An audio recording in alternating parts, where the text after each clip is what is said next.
राधे राधे। श्रीमद् भगवत गीता का अध्ययन करते हुए कभी कभी मन में ये ख्याल आता है कि क्या सिर्फ ये एक धार्मिक ग्रंथ है और जो बरसों का एक षड्यंत्र सनातन संस्कृति को नष्ट करने का चला आ रहा है, उसके तहत योजनाबद्ध तरीके से हमारी युवा पीढ़ी के मन में इस बात को भी बिठाया गया कि श्रीमद् भगवत गीता एक धार्मिक ग्रंथ है। तो जब धर्म के प्रति लोगों के मन में विद्वेष को भरा जाने लगा, तो ना चाहते हुए भी श्रीमद् भगवत गीता के प्रति भी एक परित्याग करने की भावना सभी के मन में बैठ गई कि ये एक धार्मिक ग्रंथ है, तो एक समुदाय विशेष के अध्ययन के लिए है। लेकिन जब श्रीमद् भगवत गीता का अध्ययन आप करेंगे तो आप पाएंगे कि इसके प्रत्येक अध्याय में जीवन को जीने की कलाएं बताई गई हैं।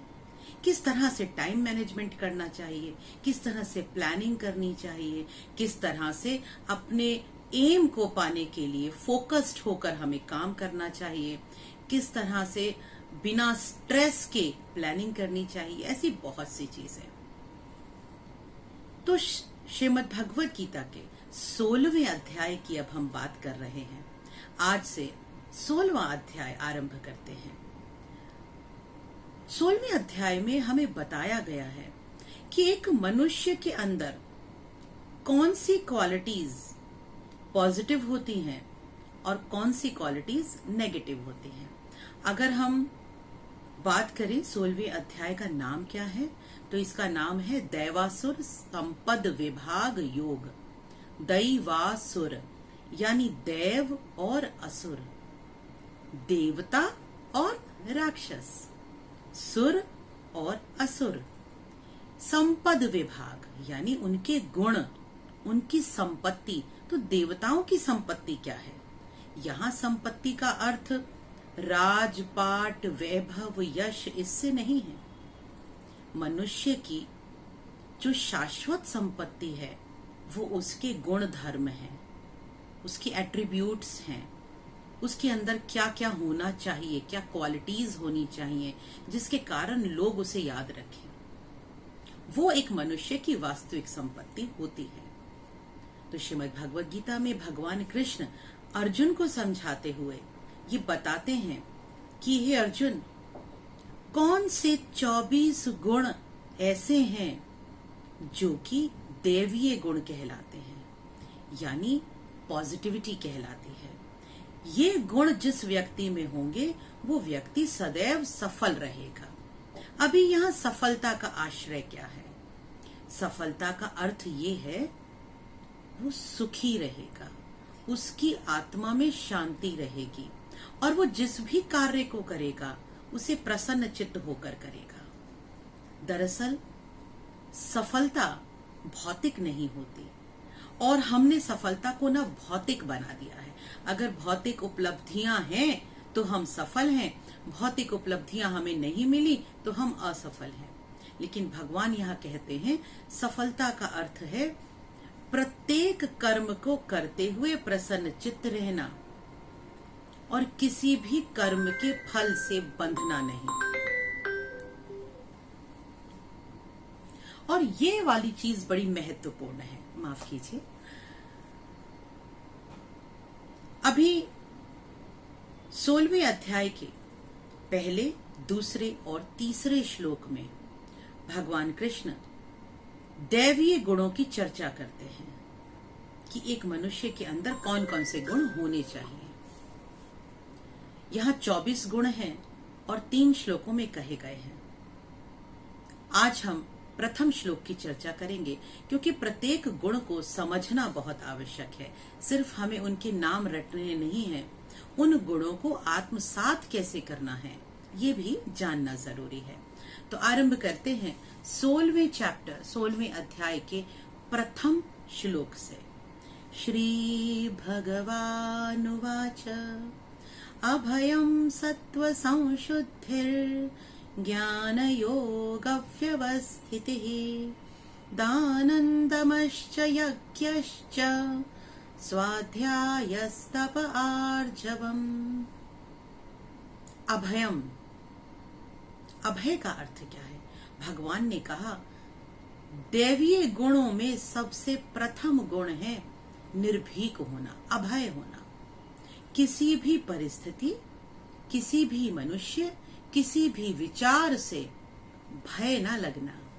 हमें डर नहीं लगना चाहिए किसी भी काम से। कोई भी थॉट अगर हमारे मन के अंदर आ गई है और हम उससे डर गए हैं तो भी गलत है। निर्भीकता से इस जीवन का यापन करना है। अभी निर्भीकता का अर्थ क्या है? दबंगई नहीं। निर्भीकता का अर्थ ये नहीं है कि जो मेरे सामने आएगा वो चूर चूर हो जाएगा, ऐसा नहीं है। निर्भीकता का अर्थ ये है जीवन की प्रत्येक परिस्थिति, प्रत्येक उतार चढ़ाव, प्रत्येक असफलता और सफलता, इसमें डर नहीं लगे, भय नहीं लगे। आने वाला पल जैसा भी है मैं उसका सामना करूंगा या सामना करूंगी। मेरा भविष्य कुछ भी हो। आपने देखा है आजकल के बच्चे ना अपने भविष्य को लेकर बड़े चिंतित रहते हैं।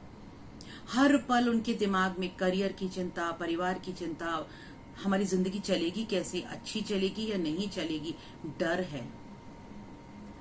लेकिन एक विज्ञापन है ना, डर के आगे जीत है। आप डरते रहते हैं तो आप कुछ कर नहीं पाते, कुछ एक्शन नहीं ले पाते। इसीलिए सबसे पहला गुण बताया भगवान ने, अभयम। डरना नहीं है। और डरेगा कौन नहीं? जिसे ये पता होगा कि मेरी बैक पर किसी का हाथ तो है। और वो किसी कौन है? परमपिता परमात्मा। जिसे अपने ईश्वर पर, अपने इष्ट पर, अपने सद्गुरु पर संपूर्ण अटूट विश्वास होगा, वो अभय होगा। क्योंकि उसे ये पता है मेरा कुछ भी गलत नहीं हो सकता। तो पहला गुण है अभय होना, निर्भीक होना। सत्व संशुद्धिर, सत्व यानी सच्चाई, संशुद्धिर, हम जो भी काम करते हैं वो सत्यता के साथ तो करें ही, लेकिन वो शुद्ध होना चाहिए। अभी शुद्धि मतलब इस शरीर की शुद्धि तो है ही, लेकिन भगवान सिर्फ शरीर की शुद्धि की बात तो नहीं करेंगे। हाँ, भगवान ने कहा मन की शुद्धि, विचारों की शुद्धि, आहार विहार की शुद्धि, प्रत्येक कर्म की शुद्धि। आप जो भी कर रहे हैं, चाहे वो इस शारीरिक स्तर पर कर रहे हो, भौतिक स्तर पर कर रहे हो, आर्थिक स्तर पर कर रहे हो, मानसिक स्तर पर कर रहे हो, उसकी संशुद्धि के विषय में, उसकी शुचिता के विषय में आपको सदैव सतर्क रहना है। वो व्यक्ति जो सदैव सतर्क रहेगा कि मुझसे कुछ गलत तो नहीं हो रहा, मैं शास्त्रों के अनुकूल काम कर रहा हूं या नहीं कर रहा, वो व्यक्ति सदैव सफल होगा। तो अभयम सत्व संशुद्धिर ज्ञान योग व्यवस्थिति ही। ज्ञान योग का क्या अर्थ है? ज्ञान योग का अर्थ है वो सदैव ये ध्यान रखिएगा मैं करता नहीं हूं। इस भौतिक देह के अंदर मैं एक बिंदु रूप में विराजमान हूं और ये शरीर सिर्फ एक रथ है जिसे मुझे चलाना है। देखिए, जब हमने कुरुक्षेत्र में भगवान को उपदेश देते हुए देखा तो एक चित्र हमारे दिमाग में आता है। वो चित्र क्या है कि 8 घोड़ों का एक रथ है और भगवान कृष्ण उस पर बैठे हैं। ये रथ हमें क्या एहसास दिलाता है? ये रथ हमें एहसास दिलाता है कि ये शरीर ही रथ है और इस शरीर के जो ड्राइवर है ना, वो जो ड्राइवर है वो आत्मा है। अब आप उसे आत्मा कह सकते हैं, सोल कह सकते हैं, प्राण कह सकते हैं, जीव कह सकते हैं, ज्ञान कह सकते हैं, क्योंकि जहां ज्ञान है वहीं पर प्रकाश है। हमने अभी अध्याय 4वें में 14th अध्याय में ये पढ़ा भी था, प्रकाशई च प्रवृत्ति च। तो जहां प्रकाश है वहीं ज्ञान है और प्रकाश मतलब ज्ञान का प्रकाश। तो ज्ञान क्या है? ज्ञान ये है कि हम ये समझ जाएं कि जो भी कर्म इस देह और इन इंद्रियों के द्वारा किए जा रहे हैं, उन सभी कर्मों को मैं आत्मा या मैं जीव तत्व कंट्रोल कर सकता हूं। ज्ञान योग व्यवस्थित है। तो ध्यान रखना है कि सदैव इस बात का स्मरण रहे, जो भी कर्म हम कर रहे हैं उसके फल में आसक्ति नहीं होनी चाहिए। सदैव स्मरण रहे कि ये शरीर और प्राण दो अलग अलग चीजें हैं। ये शरीर और इस शरीर में निवास करने वाला जीव दो अलग अलग चीजें हैं। और इस शरीर के साथ अगर संबंध बनाकर चलोगे, आसक्त हो जाओगे, तो दुख होगा। तो इस शरीर के साथ कोई संबंध क्रिएट नहीं करना। जैसे हम कोई कपड़े पहनते हैं तो क्या कोई संबंध क्रिएट करते हैं? नहीं करते ना। तो बस उसी तरह सदैव जो ज्ञान योग में व्यवस्थित रहता है, उसी में अवस्थित रहता है, वो दैवीय गुणों से भरपूर है, वो पॉजिटिव व्यक्ति है। आगे कहते हैं भगवान, दानन दमश्च यज्ञश्च। दान में कोई भी चीज, देखो दान सिर्फ पैसे का नहीं होता। दान पैसे का है, वस्तु का है, विचारों का है। हम किसी को कैसे वाइब्रेशन सेंड कर रहे हैं, वो भी एक दान है। तो हमें ध्यान देना है कि हम किस तरह का दान कर रहे हैं, वो पॉजिटिव होना चाहिए। दमश्च, दमन करना, अपनी इंद्रियों का दमन करना हमें आना चाहिए। ऐसा नहीं कि जिव्या ने कहा मुझे कुछ चटपटा खाना है और तुरंत चल दिए, नहीं। हमें ध्यान देना है कि जब तक हम इन इंद्रियों का दमन करना नहीं सीखेंगे, तब तक ये जो बुद्धि है ये सही दिशा में कार्यरत नहीं होगी। अगर हम गलत चीजें खाएंगे, तामसिक चीजें खाएंगे या तामसिक बातें सोचेंगे, तो डेफिनेटली हमारे अंदर नकारात्मकता, आलस, प्रमाद भर जाएगा। तो दमन करना सीखना है। फिर यज्ञश्च, यज्ञ का अर्थ क्या है? यज्ञ का अर्थ हवन नहीं है। हमने बहुत क्षुद्र रूप में यज्ञ को हवन मान लिया। यज्ञ का अर्थ होता है कोई भी ऐसा संकल्प जिसे हमने पूर्ण करने के लिए सोचा है। तो हम जब अपने बच्चों को पालते हैं ना, तो ये भी एक यज्ञ होता है। हम अपना व्यवसाय चलाते हैं ना, ये भी एक यज्ञ होता है।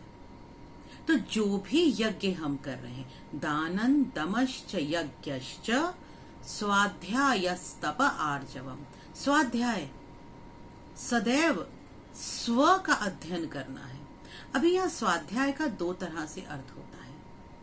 पहला अर्थ ये है शास्त्रों का अध्ययन करना और स्वयं से अध्ययन करना। दूसरा अर्थ है स्व का अध्ययन करना। स्व मतलब आत्म तत्व, अपना अध्ययन करना, अपना एनालिसिस करना, मुझ में क्या गलत है और क्या सही है।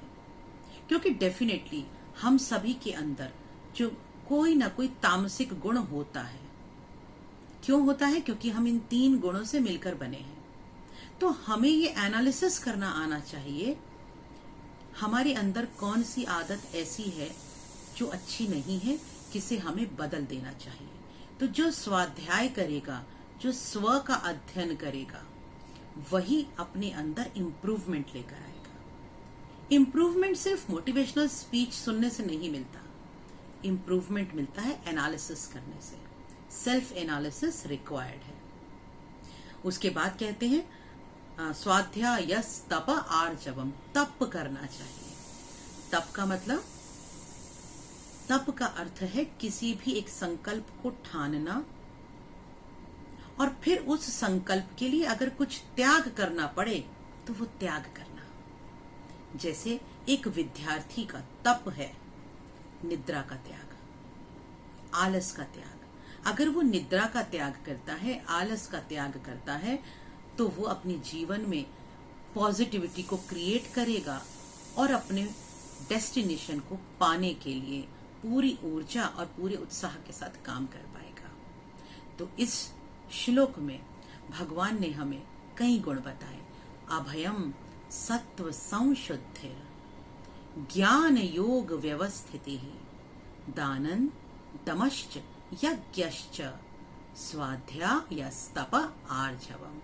आर्जवम का अर्थ है कभी भी झूठ नहीं बोलना, अपने शरीर मन वाणी इन सब की पवित्रता पर ध्यान देना है।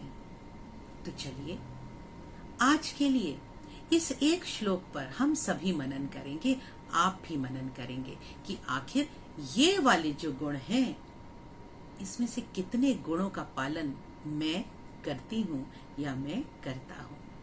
फिर मिलेंगे अगले श्लोक में, तब तक के लिए राधे राधे।